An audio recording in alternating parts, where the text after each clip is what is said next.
Hi കൂട്ടുകാരെ, പുതിയൊരു വീഡിയോയിലേക്ക് എല്ലാവർക്കും സ്വാഗതം. അങ്ങനെ രജനിയും അതുപോലെ അവരും കൂടിയിട്ട് വന്നിട്ട് പറയാണ് മുത്തശ്ശിയോട്, ലാവണ്യ ഇവിടെ വന്ന് താമസിക്കുന്നത് ശരിയല്ല, വിവാഹത്തിന് മുന്നേ ഒരു പെൺകുട്ടി ഇങ്ങനെ താമസിക്കുക എന്ന് പറയുന്നത് നാട്ടുകാരൊക്കെ എന്ത് പറയും, മറ്റുള്ളവർക്കൊക്കെ അതൊരു പാഠമാക്കി എടുക്കുമെന്നുള്ള ആ സംസാരമാവുമ്പോൾ മുത്തശ്ശി ആകെ ഉത്തരം മുട്ടിയിട്ടോ. മുത്തശ്ശിക്കൊന്നും പറയാൻ കഴിയാതെ മുത്തശ്ശി ആകെ ബബ്ബ അടിക്കുമ്പോഴാണ് അവിടെ പെട്ടെന്ന് മനോരമ ഇടപെടുന്നത് കേട്ടോ. അല്ല രജനി, നീ ഇപ്പം എന്താ ഇങ്ങനെ പറഞ്ഞത്? നിൻ്റെ മകൻ ചെയ്തിരിക്കുന്നത് എന്താണ്? നിൻ്റെ മരുമകൾ ഇപ്പോൾ എവിടെയാണ്? വിവാഹം കഴിഞ്ഞിട്ടേ ഇല്ല, 10 വർഷം ബോംബെയിൽ എവിടെയായിട്ട് നിൻ്റെ മകനും മരുമകളുമായിട്ട് ഒരുമിച്ച് താമസിക്കലും പിന്നീട് നീ ഇവിടെ അതൊക്കെ മറന്നിട്ടാണോ മറ്റുള്ളവരുടെ കുടുംബത്തിൽ ഇങ്ങനെ സംസാരിക്കാൻ വരുന്നത് എന്നുള്ള വാക്ക് പറയുമ്പോൾ എന്താ ഞാൻ പറഞ്ഞതിൽ എന്തെങ്കിലും തെറ്റുണ്ടോ?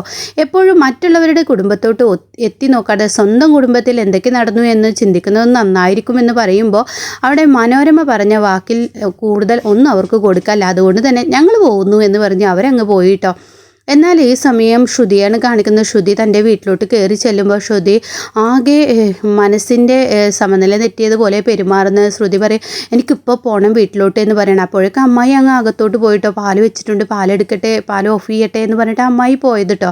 അതുകൊണ്ട് തന്നെ പ്രീതി പറയും, എന്താടി നീ ഫോൺ അടിച്ചിട്ട് എടുക്കാത്തത് എന്ന് പറയുമ്പോൾ അതിനെങ്ങനെ എൻ്റെ ഫോൺ പൊട്ടിച്ചില്ലേ എന്ന് പറയാണ്. അതെങ്ങനെ പൊട്ടിയെന്ന് പറയുമ്പോൾ ചേച്ചി എനിക്കിപ്പോൾ നാട്ടിലോട്ട് പോകണം. അതെന്താടി നിനക്ക് ഇത്ര പെട്ടെന്ന് നാട്ടിലോട്ട് പോകേണ്ട ആവശ്യം? എനിക്ക് അമ്മയെ അച്ഛനെയും ഇപ്പം കാണണം, ഇപ്പം തന്നെ പോകണം, ഇന്ന് തന്നെ പോകണം എന്നുള്ള വാശിയായിരിക്കട്ടെ. എന്നാൽ ഈ സമയം അശ്വിനാണെങ്കിലോ വീട്ടിലോട്ട് കയറി വരികയാണ്. അശ്വിനെ കണ്ട ഷ്യാമും അഞ്ജലിയും പറയും, അശ്വിൻ നിൻ്റെ കാര്യമാണ് ഞങ്ങളെല്ലാവരും സംസാരിച്ചു കൊണ്ടിരിക്കുന്നത്, നീ ഇവിടെ നിൽക്കുകയെന്ന് പറയുമ്പോൾ അതെ ഞാൻ നല്ല ടയേർഡാണ് ചേച്ചി, എനിക്കിപ്പോൾ സംസാരിക്കാൻ മൂടില്ല എന്ന് പറഞ്ഞ് വളരെ കോപത്തോടു കൂടി അകത്തോട്ട് അങ്ങ് കയറിപ്പോയിട്ടാ.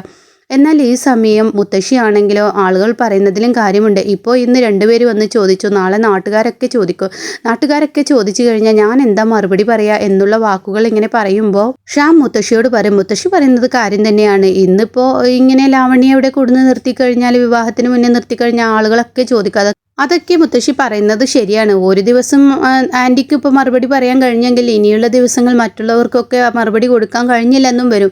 പക്ഷെ ഞാനൊരു കാര്യം പറയട്ടെ, ലാവണ്യയുമായി അശ്വിനി വീട് വിട്ടിറങ്ങുന്നതിനേക്കാൾ നല്ലത് ലാവണ്യ ഇങ്ങോട്ടേക്ക് കെട്ടിക്കൊണ്ടുവരുന്നതല്ലേ. എന്താണ് മുത്തശ്ശിയുടെ അഭിപ്രായം? നമ്മൾ നാട്ടുകാരെ പേടിച്ച് ഓരോ കാര്യങ്ങൾ ചെയ്യേണ്ടെന്ന് വെച്ചാൽ നമുക്ക് അശ്വിനെ നഷ്ടപ്പെട്ട് കഴിഞ്ഞാൽ എന്ത് ചെയ്യും എന്നുള്ളതായിരിക്കും കേട്ടോ.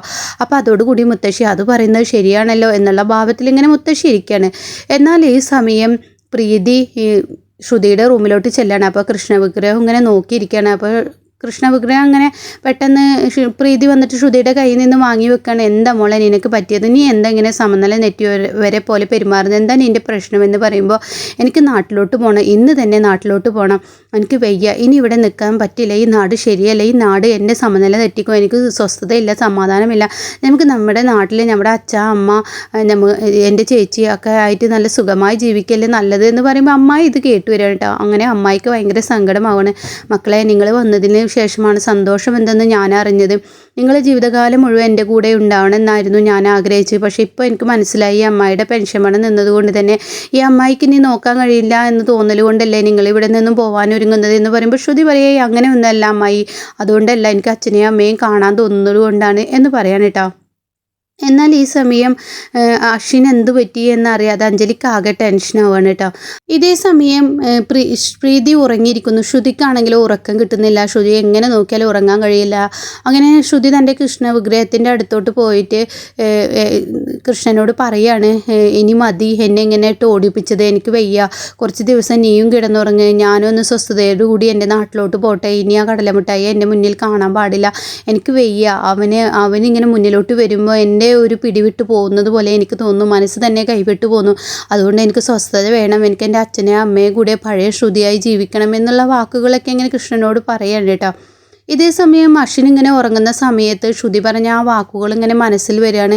അതായത് മടുത്തു എനിക്ക് ജീവിതം, നിങ്ങൾ എന്നോടൊന്നും സംസാരിക്കണ്ട എന്ന് ഇങ്ങനെ പറഞ്ഞല്ലോ, പിന്നീട് പറയുന്നല്ല ഞാൻ ഈ നാട്ടിൽ നിന്ന് തന്നെ പോകുന്നു, എൻ്റെ വീട്ടിലോട്ട് പോവുക എന്ന് പറഞ്ഞല്ല, ആ പറഞ്ഞ വാക്ക് വല്ലാതെ അശ്വിനെ വേദനിപ്പിക്കാണ് കേട്ടോ. അപ്പോൾ നാട്ടിലോട്ട് പോവുക എന്ന് പറയുന്ന ആ ഒരു സ്വപ്നമായിരിക്കും അശ്വിൻ കാണുന്നത്. അങ്ങനെ ശ്രുതി എന്ന് പറഞ്ഞിട്ട് അങ്ങ് വിളിക്കുകയാണ്. അതായത് ശ്രുതി നീ പോവരുത് എന്നുള്ള ഉപബോധം മനസ്സിൽ നിന്ന് അറിയാതെ വന്നിരിക്കുന്നു. എന്നാൽ ഈ സമയം പിറ്റേ ദിവസം രാവിലെയായി ഈ പ്രീതിയും ശ്രുതിയും കൂടി ഭൂരി ചുറ്റും കൊണ്ടിരിക്കുമ്പോൾ പ്രീതി കൈ കാണിക്കാൻ ഭൂരി കാട്ടടി എന്ന് പറഞ്ഞ് കൈ കാണിക്കുമ്പോൾ ശ്രുതി കൊടുക്കുന്നില്ല. ശ്രുതി വേറെ ഏതോ ഒരു ലോകത്താണ്. ശ്രുതിയുടെ മനസ്സ് മുഴുവൻ അശ്വിൻ തന്നെ പിടിച്ചു വെച്ചതും വെള്ളം തന്നതും അതുപോലെ തന്നെ തൻ്റെ ആ ഫോൺ എറിഞ്ഞ് പൊട്ടിച്ചതും എനിക്ക് നിന്നോട് സംസാരിക്കാനുണ്ട് എന്ന് പറഞ്ഞ ആ വാക്കുകളൊക്കെ ഇങ്ങനെ വീണ്ടും വീണ്ടും ഓർമ്മയിൽ വരികയാണ് കേട്ടോ. ഇപ്പുറത്താണെങ്കിലോ അശ്വിൻ ചെടി നനയ്ക്കുമ്പോൾ ചെടിയിൽ ഫുള്ള് വെള്ളമായിട്ടുണ്ട്. പക്ഷേ തൻ്റെ ആ ഒരു മനസ്സ് മുഴുവൻ ശ്രുതി അവിടെ കിടന്ന് കാട്ടിയതും ശ്രുതിയുടെ ദേഹത്ത് വീണതും പിന്നീട് ഫോൺ എറിഞ്ഞ് പൊട്ടിച്ചതും ആ ഒരു രംഗം തന്നെ അശ്വിൻ്റെ മനസ്സിലൂട്ടോ.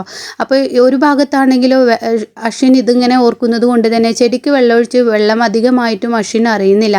ഇപ്പുറത്താണെങ്കിലോ പ്രീതി ഭൂരിക്ക് ചുടാനുള്ള അത് ചോദിക്കുന്ന സമയത്ത് ശ്രുതി കൊടുക്കുന്നില്ല. അങ്ങനെ പ്രീതി എന്താടി നീ തരാത്ത്, എന്താ നീ ആലോചിച്ച് നിൽക്കുന്നത്, ഈ പച്ചപ്പകലിൽ നീ എന്ത് ഗിനാവാ കാണുന്നതെന്ന് പറഞ്ഞ് ദേഷ്യപ്പെടുമ്പോൾ ചേച്ചി ടിക്കറ്റ് ഇന്ന് വൈകുന്നേരം എടുത്തിട്ടുണ്ട്, ഇന്ന് വൈകുന്നേരം ആകുമ്പോഴേക്കും നമ്മൾ അച്ഛൻ്റെയും അമ്മയുടെ അടുത്തോട്ട് പോകുമെന്ന് പറയട്ടോ.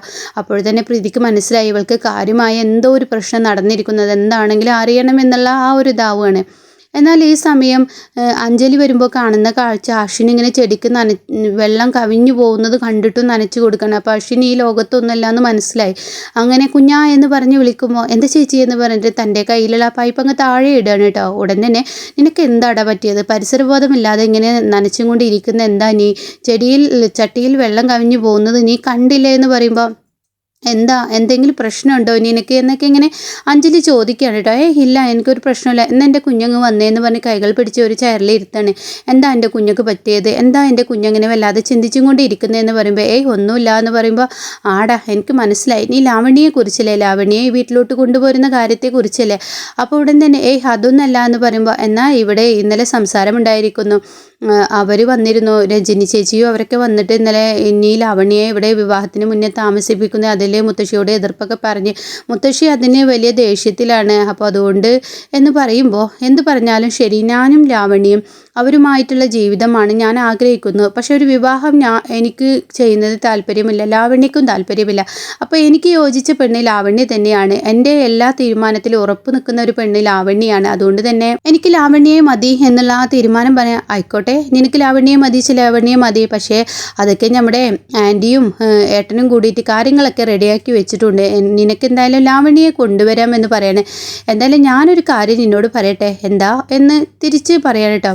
കുഞ്ഞാ, ഈ ശ്രദ്ധ കൈവിട്ടു പോകുന്നത് എപ്പോഴാണെന്നറിയോ, നിന്റെ മനസ്സിൽ പ്രണയം പൂത്തത് കൊണ്ടാണ്. പ്രണയം പൂത്തു കഴിഞ്ഞാൽ ഇങ്ങനെയൊക്കെ തന്നെയാണ് വരിക എന്ന് പറയുമ്പോൾ ചേച്ചി ഒന്നും മിണ്ടാതിരുന്ന. അല്ല കുഞ്ഞാ, സത്യമാണ്, പ്രണയം പൂവിട്ട് കഴിഞ്ഞാൽ ആ ആളെ കാണുമ്പോൾ പെട്ടെന്ന് ആ ആളോട് എത്ര ദേഷ്യമുണ്ടെങ്കിൽ അയാളോട് ഉള്ളിൽ പ്രണയമുണ്ടെങ്കിൽ അയാളെ കണ്ടു കഴിഞ്ഞാൽ മെഴിവെട്ടാതെ ഇങ്ങനെ നോക്കി നിൽക്കും.